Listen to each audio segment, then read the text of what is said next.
Le 27 juillet 2022, le Conseil de sécurité de l'ONU a fermement condamné les attaques perpétrées contre la MONUSCO au Nord Kivu en République démocratique du Congo. Des attaques qui ont causé la mort de 3 casques bleus indiens et marocains ainsi que des blessés parmi les soldats de la paix. L'ONU appelle le gouvernement congolais au rétablissement de l'ordre public afin de résoudre les tensions et d'assurer la protection des civils.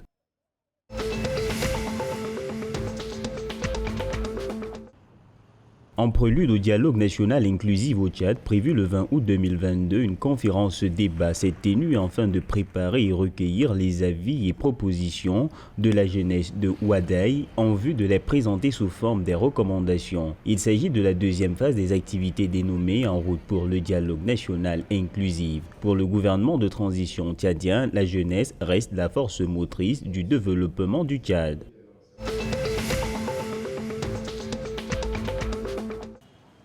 Depuis plusieurs mois, la capitale du Cameroun, Yaoundé, est sujette à de nombreuses coupures d'électricité. Fort de ce constat, le super maire de la ville entend investir 4 milliards de francs CFA dans les lampadaires solaires. Cette subvention entre dans le cadre d'un projet d'installation de 1500 lampadaires solaires dans l'optique de renforcer la lutte contre l'insécurité au moyen de l'éclairage public.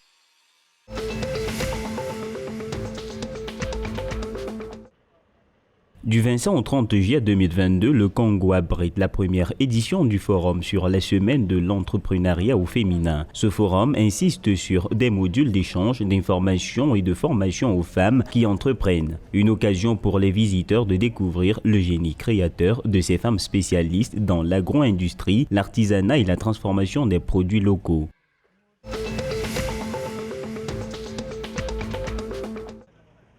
Les multiples crises mondiales sont à l'origine de l'augmentation du prix des hydrocarbures au Gabon. La société gabonaise de raffinage en est la preuve. Elle enregistre de mauvaises performances commerciales qui touchent le pétrole, l'empan en chute de 60%, le super qui affiche un chiffre de 20 723 tonnes en 2022 contre 28 386 en 2021.